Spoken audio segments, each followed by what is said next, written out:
call me. So some of my favorites: doing errands in a way where you only have to make right-hand turns,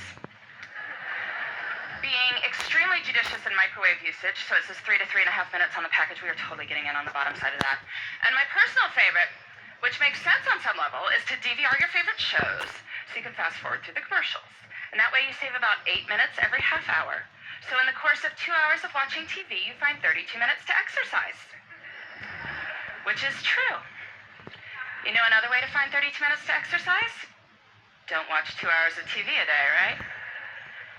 Anyway, the idea is we'll save bits of time here and there, add it up, we will finally get to everything we want to do.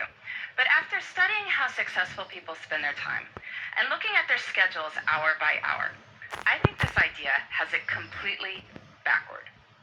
We don't build the lives we want by saving time. We build the lives we want, and then time saves itself. Here's what I mean. I recently did a time diary project looking at 1,001 days in the lives of extremely busy women. They had demanding jobs, sometimes their own businesses, kids to care for, maybe parents to care for, community commitments. Busy, busy people. I had them keep track of their time for a week so I could add up how much they worked and slept, and I interviewed them about their strategies for my book. One of the women whose time log I studied, she goes out for a Wednesday night for something. She comes home to find that her water heater has broken, and there is now water all over her basement. If you've ever had anything like this happen to you, you know it is a hugely damaging, frightening, sopping mess. So she's dealing with the immediate aftermath that night. Next day she's got plumbers coming in. Day after that, professional cleaning crew dealing with the ruined carpet. All this is being recorded on her time log. Winds up taking 7 hours of her week. 7 hours. That's like finding an extra hour in the day.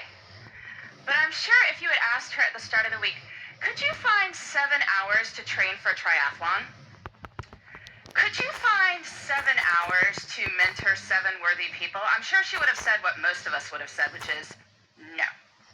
Can't you see how busy I am? Yet when she had to find 7 hours because there is water all over her basement, she found 7 hours. And what this shows us is that time is highly elastic. We cannot make more time, but time will stretch to accommodate what we choose to put into it.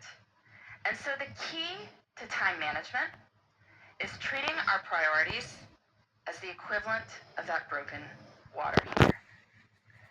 And to get at this, I like to use some language from one of the busiest people I ever interviewed. By busy, I mean she was running a small business with 12 people on the payroll. She had 6 children in her spare time. I was getting in touch with her to set up an interview on how she had it all, that phrase. I remember it was a Thursday morning and she was not available to speak with me, of course, right? But the reason she was unavailable to speak with me is that she was out for a hike. Because it was a beautiful spring morning and she wanted to go for a hike. So, of course, this makes me even more intrigued, and when I finally do catch up with her, she explains it like this. She says, listen, Laura, everything I do, every minute I spend is my choice.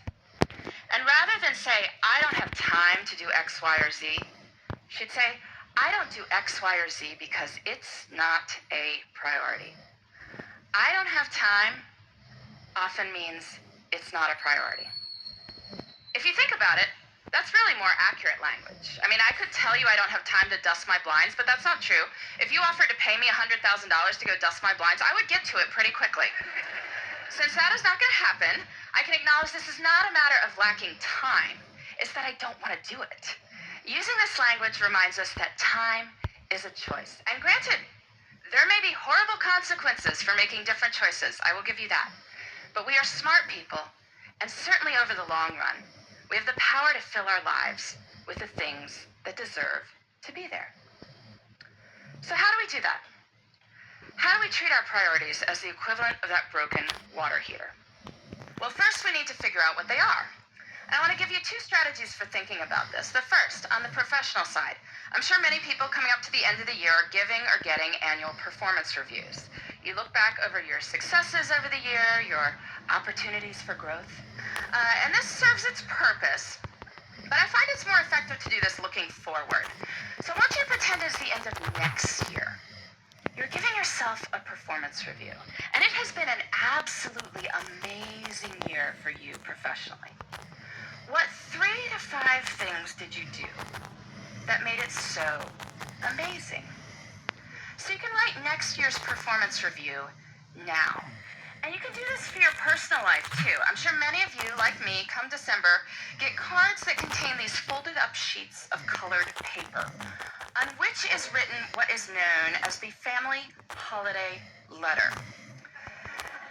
Bit of a wretched genre of literature, really, going on about how amazing everyone in the household is, or even more scintillating, how busy everyone in the household is.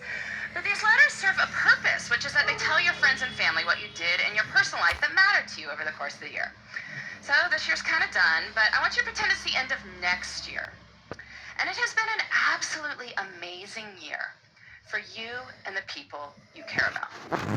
What 3 to 5 things did you do that made it so amazing? So you can write next year's family holiday letter